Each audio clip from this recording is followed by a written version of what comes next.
Dear friends, मेरा नाम सुभाष चौधरी है और मैं भारत का एक सामान्य नागरिक हूँ। आज का वीडियो बहुत इम्पोर्टेंट है हमारे सीनियर सिटीज़न फ्रेंड्स के सीनियर सिटीजन दोस्तों के लिए, सीनियर सिटीजन्स के लिए, बुज़ुर्ग मित्रों के लिए जिनकी उम्र 55-60 से ऊपर हो गई है। आज हम बात करेंगे हेल्दी एजिंग की, मतलब आपकी उम्र जैसे जैसे बढ़ रही है वैसे ही आपके जीवन में खुशियाँ बढ़नी चाहिए या एटलीस्ट मिनिमम खुशी होनी चाहिए। आप स्वस्थ रहें, आपको अच्छा लगे, आपको ऐसा लगे कि आप एक्स्ट्रा नहीं हैं, आपको ऐसा ना लगे कि आप बेकार हैं, बल्कि आपको ऐसा लगे कि आप उपयोगी हैं, लोगों को आपकी ज़रूरत है और आपको ऐसा लगे कि दुनिया अच्छी है, खूबसूरत है। और मैं ओल्ड हो गया हूँ, एज मेरी हो गई है, लेकिन मैं खुश हूँ और मैं सब चीज़ों में मज़ा आ रहा है, मुझे अच्छा लग रहा है। बहुत सारे लोगों को उम्र होने के साथ, रिटायर होने के साथ, बुज़ुर्ग होने के साथ, 60-65 होने के बाद उनकी बड़ी तकलीफ़ रहती है, मानसिक रूप से त्रस्त रहते हैं, शारीरिक रूप से दुखी रहते हैं, धन के मामले में कमज़ोरी रहती है, फाइनेंशियल इश्यू उनको रहता है। तो बहुत सारी दिक्कतें होती हैं जिनसे उनको गुज़रना पड़ता है और जब उन चीज़ों से गुज़रना पड़ता है तो वो दुखी हो जाते हैं, उनको डिप्रेशन की प्रॉब्लम हो जाती है, उनको फिजिकल प्रॉब्लम हो जाती है, फिर उनका घूमना फिरना बंद हो जाता है, बाहर नहीं निकलते हैं, एक्सरसाइज वगैरह नहीं करते हैं, उनका खाने पर भी ध्यान नहीं रहता है। सब चीज़ रहने के बावजूद वो खाने पीने पर ध्यान नहीं देते हैं, फल फ्रूट पर ध्यान नहीं देते हैं, हेल्दी फूड नहीं खाते हैं, बीमार हो जाते हैं, चलते फिरते कम हैं और इस तरीके से उनकी एजिंग जो है वो हेल्दी एजिंग नहीं होती है। वो बीमार व्यक्ति की तरह बुज़ुर्ग होते हैं और देर सवेर उनकी बीमारी बढ़ती जाती है, मानसिक और शारीरिक, और अंत में इस सब का नतीजा ये होता है कि उनकी उम्र जो है वो जल्दी ख़त्म हो जाती है, उनकी डेथ भी जल्दी हो जाती है, या अगर बचे भी हैं, रहे भी हैं, तो उनके जीवन में कोई उत्साह नहीं रहता है, उनमें कोई उमंग नहीं रहता है। एक दुखी परेशान बूढ़े के रूप में वो बैठे रहते हैं, चलते फिरते रहते हैं, उनको उत्साह की बहुत कमी हो जाती है और ये अच्छा नहीं है। जब आपने सारी ज़िंदगी अच्छे से बिताया है, अच्छे से अपने बच्चों को, अपने चिल्ड्रन को, जो भी आपके रिश्ते, अच्छे से काम किया, खुद भी अच्छे से काम किया, तो आपका ये अधिकार बनता है कि आपका बुढ़ापा अच्छा हो, आपका ओल्ड एज अच्छा हो, आपका जो गोल्डन इनिंग है वो बढ़िया बीतना चाहिए। तो इसके लिए हमें क्या करना चाहिए उसकी आज हम बात करेंगे। कुछ 5-6 चीज़ें हैं जिस पे आपको फोकस करना चाहिए, ये आपको ज़रूर करना चाहिए, रेगुलर करना चाहिए और ये सोच भी आपको डेवलप करनी चाहिए। अगर आप ये रेगुलरली करते हैं और ऐसा सोच डेवलप करते हैं तो यकीन मानिए, करके देखिए, आपको बहुत फ़ायदा होगा। आपकी उम्र थम जाएगी, आपका जो बीमारी है वो होना बंद हो जाएगा, अगर बीमारी है तो ठीक हो जाएगा। मेंटली अलर्ट और हैप्पी आप फील करोगे, खुश महसूस करोगे और आपको ज़िंदगी में कुछ मज़ा आने लगेगा। बहुत बार ऐसा भी हुआ है, I have seen some people. एक आदमी से मैं मिला था 6 महीना पहले, he was a retired person, और उसने मुझे बोला कि साहब ज़िंदगी भर मैं बहुत भागा दौड़ी करता रहा, अभी मुझे मज़ा आ रहा है। मैंने कितने साल हो गए रिटायर के? 5 साल हो गए। So he was enjoying the retired life, he was getting pension, he was moving around, वो पूरा ट्रैवलिंग करता था, घूमता था, फिरता था, शहर जाता था, मार्केट जाके सामान लाता था, खाता पीता था, एक्सरसाइज करता, वॉक करता था, ग्रुप बनाया था उसने और उसमें वो एक्टिव रहता था, लोगों को बुला के खिलाता पिलाता था, खुद भी घूमता था, लोगों के साथ भी जाता था। तो ये चीज़ें जो हैं ये आपकी ज़िंदगी में बदलाव लाती हैं। तो हमें क्या करना चाहिए जिससे हमारी ज़िंदगी इस तरीके से खुशनुमा हो और आनंददायक हो? तो 6 चीज़ें हम आपको बताने वाले हैं, इसको ध्यान से सुनिए, इसको करके देखिएगा। पहली चीज़, फोकस ऑन डूइंग, काम करने पर अब ध्यान लगाइए। फोकस ऑन डूइंग मतलब करना है, इस पर ध्यान लगाइए, सोचने पर ध्यान न लगाइए, ज्ञान देने पे ध्यान न लगाइए, बेमतलब की चिंता करने में ध्यान न लगाइए, जो करना है उस पर ध्यान लगाइए। सो अगर आप किसी एक्टिविटीज़ में इन्वॉल्व रहते हैं तो ये आपके लिए अच्छा रहता है, ठीक है ना। Staying involve in activities you find emotionally और कॉग्निटिवली रिवार्डिंग, मतलब भावनात्मक रूप से या आपको अपने आप में ऐसा लगे कि मैं एक अच्छा काम कर रहा हूँ, आपको उससे रिज़ल्ट आ रहा है, आपको उससे सम्मान मिल रहा है, उससे आपको कुछ मिल रहा है, तो वो काम करना अच्छा है। और उस काम में अगर आप फोकस करेंगे तो आपके लिए बहुत अच्छा होगा। अभी रिवार्डिंग एंड इमोशनली रिवार्डिंग और कॉग्निटिवली और रिवार्डिंग क्या होता है। देखिए, इमोशनली रिवार्डिंग ये हुआ, आपने किसी गरीब बच्चे को पढ़ाया, कहीं आप वॉलंटरी किसी स्कूल में, किसी ट्यूशन सेंटर पे आप जाए कुछ पढ़ाते हैं, उसके फीस नहीं लेते हैं, तो वो बच्चे आपको सम्मान करते हैं, आपकी इज्जत करते हैं। वो जो टीचर है जिसके यहाँ जो आपका कोचिंग सेंटर है वो आपका रिस्पेक्ट करता है। बच्चों के मन में होता है ये मेरे से फीस भी नहीं लेते हैं और मुझे पढ़ाते हैं, ज्ञान का दान आप देते हो। कहीं किसी मंदिर में, किसी संस्था में आप सेवा देते हो, जाके वहाँ पे साफ़ सफाई का काम देखते हैं, कोई ऐसा गरीबों को भोजन खिलाया जाता है, लंगर लगाया जाता है, उधर जाके आप सर्विस करते हो, आपको रिवार्डिंग लगता है। आपको लगता है कि हाँ, मुझे मेरा सम्मान हो रहा है, मैं एक सेवा कर रहा हूँ। क्योंकि इंसान में भी ईश्वर ही है। अगर इंसान की आप सेवा कर रहे हैं तो आप ईश्वर की ही सेवा कर रहे हैं। It is a rewarding thing. तो उसमें अगर कोई काम आप करते हो किसी भी तरीके के, ठीक है ना, आप मान लीजिए कोई संगीत सीखते हो, आप संगीत सीखते हो, संगीत जब आपको सीख लेते हो, आप बजाते हो, आपको एक मन में शांति मिलती है, प्रसन्नता मिलती है। It is rewarding, it is emotionally rewarding, ठीक है ना। ये इंपॉर्टेंट है। आप कोई बुक पढ़ते हो, आपको बुक पढ़ना अच्छा लगता है, आप बुक पढ़ते हो, बुक पढ़ने के बाद आपका कुछ ज्ञान मिलता है, आपको कोई ऐसा अनुभव मिलता है, आपको आपके जो बुद्धि में है एक अच्छी नई परिवर्तन आता है, तो आपको अच्छा लगता है, अच्छा ये चीज़ मुझे पता लगा, अच्छा ऐसा होता है। तो आपका इन्फॉर्मेशन बेसिस, उनका आपका नॉलेज बेसिस बढ़ गया, आपका नॉलेज का जो लेवल है वो बढ़ गया। It is rewarding and sometimes you get money also. कुछ ऐसे भी काम होते हैं, आप कुछ काम करते हो, उसमें आपको कुछ पैसे भी मिलते हैं, सम्मान भी मिलते हैं, तो वो रिवार्डिंग है। तो आप ऐसे काम करिए जिसमें आपको किसी तरह का रिवार्ड मिले। रिवार्ड का मतलब ये होता है सिर्फ मॉनेटरी रिवार्ड नहीं होता कि पैसे मिले। रिवार्ड का मतलब होता है पहचान मिलना, रिवार्ड का मतलब होता है सम्मान मिलना, रिवार्ड का मतलब होता है खुद ही खुश हो जाना। Self fulfilment, self happiness is also a big reward. सबसे बड़ी खुशी वही है जब आपको खुद अच्छा लगता है।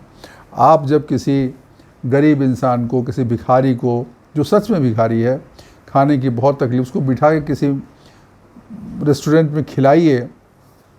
कोई बच्चा है भूखा है, उसको खाने के लिए नहीं है, उसको किताब पढ़ने के लिए नहीं, आप उसको कुछ पैसे दिए, आप बुक्स दिए, उसके आंखों में जो चमक आती है, वो जो हैप्पीनेस दिखता है, इट इज़ रिवार्डिंग। वो आपको एक अलग सा संतोष देगा। और मैं आपको बता रहा हूँ, इस तरह के जो दया वाले काम है, इस तरह के जो नेक कार्य हैं, वो जब आप करते हो ना, तो आप खुद कितना भी जाके किसी भी 5 स्टार होटल में खाना खा लो, अपने बच्चे को किसी भी बड़े चीज़ों में खिला दो, या कोई बड़ा सा गिफ्ट दे दो, उसमें आपको वो हैप्पीनेस, वो संतुष्टि नहीं मिलेगी जो एक ज़रूरतमंद इंसान को जब आप मदद करते हो, उसके चेहरे पे, उसकी आंखों में जो एहसान का भाव आता है, वो जो आपको देख के प्रसन्नता मिलती है, उसको जो एहसान का भाव आपको दिखता है, वो बहुत रिवार्डिंग होता है। तो पहली चीज़ तो ये है कि आपको ऐसे काम करना चाहिए जिसमें इस तरह की चीज़ें हों, और काम करने पर ध्यान दीजिए, ठीक है ना, काम करने पर ध्यान दीजिए। अभी रिवार्डिंग का मैं एक और एग्जांपल बता। आप बहुत मान लो अस्वस्थ रहते हैं, फिट नहीं हैं, मोटे हैं, थुलथुले हैं, चल नहीं पाते हैं, आपने सुबह 1 घंटा, शाम को 1 घंटा चलना शुरू किया, आप आधा घंटा योगा करते हो, एक्सरसाइज करते हो, धीरे धीरे सब महीने भर में आप पाओगे कि आपका वज़न कम हो रहा है, आपका पेट कम हो रहा है, आपको चलने में दिक्कत नहीं होती है। वज़न ज़्यादा होता है तो आदमी को चलने में भी दिक्कत होती है। आपकी वॉक तेज़ हो गई, आपका पेट बिल्कुल फ्लैट हो गया, और आपके चेहरे पर शाइन आ गई। It is also reward. तो आपको जब कुछ मिलता है तो आप मोटिवेट हो जाते हो, मोटिवेट होते हो तो और करते हो, और करते हो तो और मिलता है। समझ रहे हैं ना, इट्स लाइक ए चेन। तो आपको करने पर ध्यान देना है। तो ये तो पहली चीज़ हो गई। दूसरी चीज़, स्टे सोशल, मतलब सामाजिक रूप से आपको एक्टिव रहना चाहिए, ठीक है ना। आप अपने सोशली कनेक्टेड रहिए। ये बहुत बड़ा इन्फ्लुएंस होता है मेंटल एंड इमोशनल वेलबींग पे, मानसिक स्वास्थ्य और भावनात्मक स्वास्थ्य पे इसका बहुत प्रभाव पड़ता है। अगर आप सोशली एक्टिव रहते हैं, कनेक्टेड रहते हैं, दोस्तों से मिलते जुलते रहते हैं। अभी कल ही मेरे एक पुराने मित्र हैं, नाइजीरिया में रहते हैं, फ़ोन किया था, गए थे हम लोग, बैठे किसी रेस्टोरेंट में, खाया पिया, 5-7 लोग पुराने गप्पें हुई, पुरानी चीज़ें हुई। अब उन सब के पास मेरा फ़ोन है बुला लेते हैं, या मैं कभी बुला लेता हूँ। तो ये चीज़ें जो है ना आपके काम आती है।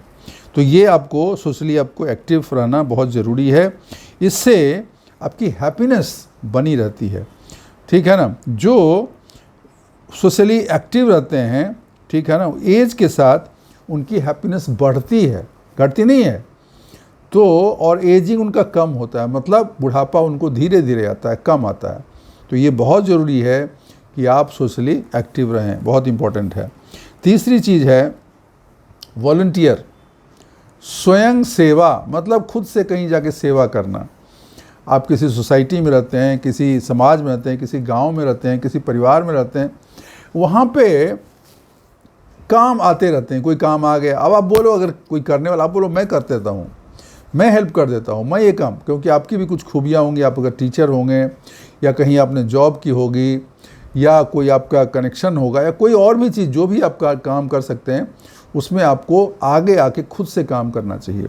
जो लोग खुद से वॉलंटियर करते हैं काम के प्रति, कार्यों में, सामाजिक कार्यों में, सामुदायिक कार्यों में, धार्मिक कार्यों में और किसी तरह के कार्यों में जो ज़्यादा वॉलंटियर करते हैं, अक्सर देखा गया है कि उनको डिप्रेशन की प्रॉब्लम नहीं होती है, या बहुत कम होती है, क्योंकि उनका इंगेजमेंट हो जाता है, लोगों से मिलना जुलना, एक्टिव रहना, काम करना।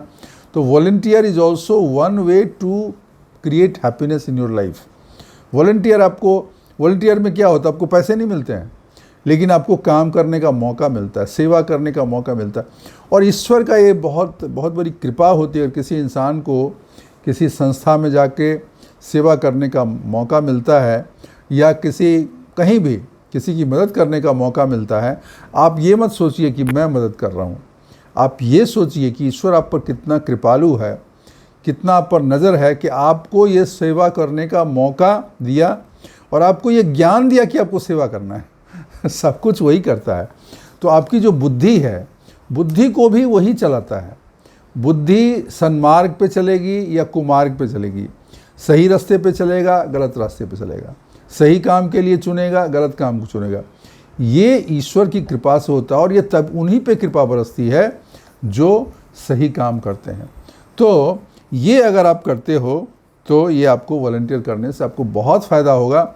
ये मेरा अपना अनुभव भी है। वॉलंटियर अगर आप करते हो, आपको बहुत फ़ायदा होता है, लोगों से जान पहचान होती है, मिलना जुलना होता है, एक्टिविटी आपकी बढ़ जाती है, लोग आपको पहचानते हैं, और सबसे बड़ी चीज़ आपको एक सेल्फ सेटिस्फेक्शन होता है कि मैं कुछ कर रहा हूँ, मैं समाज के लिए, परिवार के लिए, या जो भी समुदाय है उसके लिए मैं कुछ काम कर रहा हूँ। ये भावना अपने आप में बहुत अच्छी भावना है।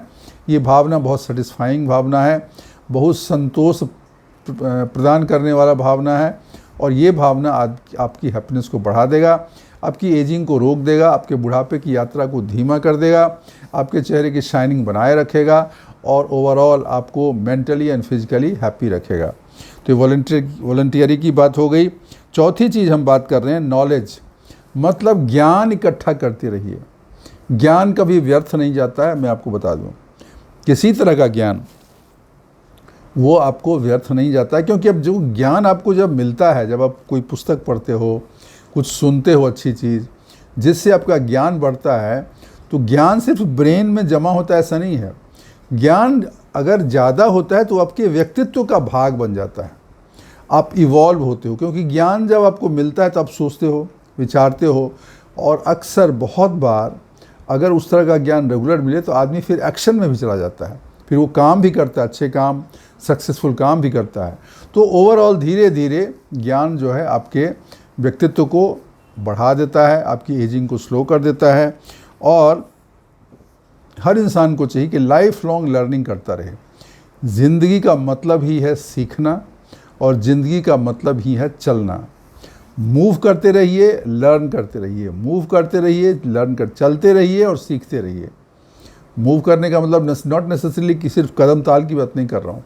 मूव करने का मतलब एक्टिविटीज़ में मूव करिए, चलने में भी मूव करिए, और अपना ज्ञान बढ़ाते रहिए। अगर ये दोनों चीज़ें साथ में होगी तो आपका जीवन दिन प्रतिदिन अच्छा होता चला जाएगा, खुशियाँ आपकी बढ़ती चली जाएंगी, और आपकी एजिंग जो है बहुत स्लो हो जाएगी, हेल्दी एजिंग होगी। तो ये बहुत इम्पोर्टेंट है। ज्ञान का उम्र से कोई मतलब नहीं है। अभी हम पढ़ रहे थे, कोई आज ही कल ही मैं पढ़ रहा था किसी लिंक्डइन पे,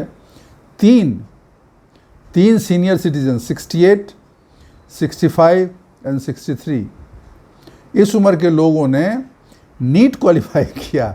नीट मेडिकल एडमिशन के लिए नीट का एग्ज़ाम होता है, साउथ इंडिया किसी राज्य की बात है।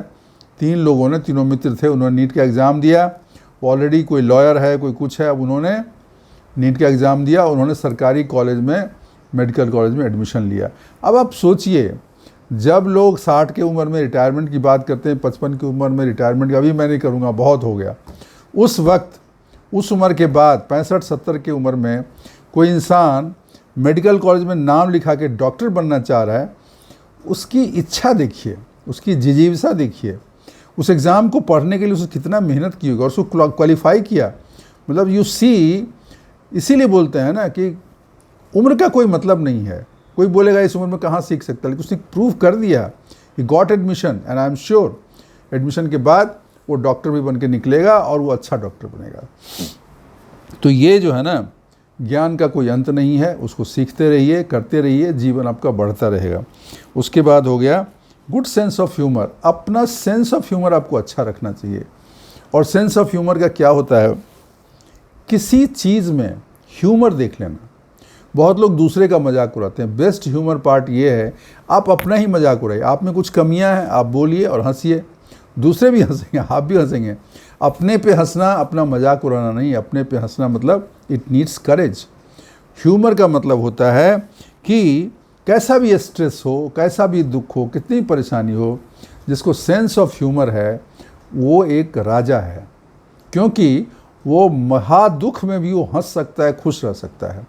और जो हर स्थिति में, परिस्थिति में खुश रह सकता है, वही महा इंसान है। फिर उसके तो कोई प्रॉब्लम हो गई ही नहीं, क्योंकि he has got great sense of humour. तो अपना सेंस ऑफ ह्यूमर डेवलप करिए। थोड़ा चीज़ों को जब दूसरे पर्सपेक्टिव में देखेंगे तो सेंस ऑफ ह्यूमर आपका डेवलप होगा, और ये आपका स्ट्रेस कम करता है, और ये आपको इंजरी अगर हुई है तो उसमें आपको रिकवरी फास्ट होता है। ठीक है ना। तो ये 5वीं चीज़ हो गई। और 6ठी चीज़ बात करेंगे, सेंस ऑफ बिलोंगिंगनेस। मैं कौन हूँ, मेरा कौन है, ये बहुत इंपॉर्टेंट सवाल है। जिन लोगों को लगता है कि मैं बहुत लोगों का हूँ और मेरे बहुत सारे लोग हैं, याद रखिए वो आदमी ना बीमार होता है, दुखी नहीं होता है, परेशान, उसको होगी बीमारी लेकिन वो बाहर निकल आएगा, क्योंकि उसके मन में कहीं ये भाव छिपा हुआ है कि बहुत सारे लोग हैं जो मेरे हैं, मेरे परिवार के हैं, मेरे दोस्त हैं, मेरे मित्र हैं, मुझे चाहते हैं, मुझे प्यार करते हैं, मेरी फ़िक्र करते हैं। एक तरफा नहीं होता है, आपको ही उनकी फ़िक्र करनी पड़ेगी। लेकिन ये बॉन्ड जब डेवलप होता है दो व्यक्ति के बीच में, दो इंसान के बीच में, परिवार के सदस्य और आपके बीच में, आपके दोस्त हैं उसके और आपके भी बीच में, ये जब बॉन्ड डेवलप होता है तो एक बिलोंगिंगनेस बनती है कि हम आपके हैं और आप हमारे हैं। तो जिन लोगों को एक बिलोंगिंगनेस रहता है, आप देखेंगे बहुत सारे लोग को, बहुत सारे ग्रुप से उनका बिलोंगिंग रहता है, फैमिली से बहुत ज़्यादा, रिलेटिव से बहुत ज़्यादा बिलोंगिंग रहता है, उनको कोई बीमारी भी होता है तो ठीक हो जाता है, क्योंकि उनके दिल में एक प्यार का संसार बसा हुआ है। उनको लगता है कि हमारे बहुत चाहने वाले हैं और मैं बहुत लोगों को प्यार करता हूँ। वो जो प्यार करता है और जिसे प्यार मिलता है, वो बीमार कितना दिन रहेगा, नहीं रहेगा, वो ठीक हो जाएगा, क्योंकि ईश्वर का सीधा संबंध प्यार से है। जो इंसान प्यारा इंसान होता है, जो दुनिया को प्यार करता है, हर इंसान के लिए इज्जत करता है, हर इंसान की केयर करता है, हर इंसान के लिए उसके दुख में रोता है, उसकी मदद करने जाता है, वो ईश्वर का बंदा है। तो ऐसे लोग तो दुखी नहीं रहेंगे और एजिंग उनके लिए कुछ है नहीं, वो तो 80 साल में भी जवान जैसे दिखेंगे और जवान की तरह रहेंगे। तो ये बहुत इम्पॉर्टेंट चीज़ है कि आप जो है ना, आपकी बिलोंगिंगनेस होनी चाहिए। ये आपके हैप्पीनेस को बहुत बढ़ा देगा। ठीक है ना। तो ये 5-6 चीज़ें हमने कहा। फोकस ऑन डूइंग, काम पर ध्यान दें, काम करने पर ध्यान दें। स्टे सोशल, सामाजिक रूप से जुड़े रहें, सामाजिकता अपनाएं, वॉलंटियर करें, मतलब स्वयं सेवा करें संस्था में या कहीं भी जहां आपको ठीक लगे। और चौथी चीज़ है कि अपना नॉलेज, अपना ज्ञान बढ़ाते रहें, करते रहें, सीखते रहें, ज़िंदगी भर लर्निंग चलनी चाहिए। और पांचवी चीज़ है सेंस ऑफ ह्यूमर होना चाहिए, मतलब खुद पे हंस सकें, अपना ही मजाक हम खुद बना सकें अगर ज़रूरत पड़ती है तो। और लास्ट में but not the least, you must have sense of belongingness. आपको ऐसा फीलिंग होना चाहिए कि मैं बहुत लोगों का प्यारा हूँ और बहुत लोग मेरे प्यारे हैं। इन सब काम करने के लिए आपको मेहनत करनी पड़ेगी, ये ऐसे नहीं होता है। ये चीज़ें डेवलप करने में समय लगता है, मेहनत लगती है, परिश्रम लगता है, इंटेंशन लगता है, ऑनेस्टी चाहिए। तो अगर ईमानदारी से आप कोशिश करेंगे तो ये सारी चीज़ें आपकी हो जाएंगी।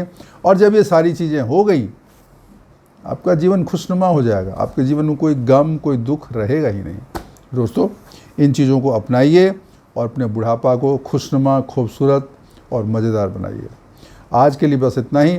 अगर आपको वीडियो अच्छी लगी हो तो इसको ज़रूर लाइक करिएगा, चैनल को सब्सक्राइब करिएगा, अगर नहीं किया है तो बेल आइकन दबा दीजिएगा और अपने कमेंट्स ज़रूर डालिएगा। इनमें कौन सी चीज़ें आप कर रहे हो, कौन सी चीज़ नहीं कर रहे हो, कौन सी चीज़ करने का प्लान आप बना रहे हो, ये आप ज़रूर हमें बताएं और अपने दोस्तों के साथ ज़रूर शेयर करें।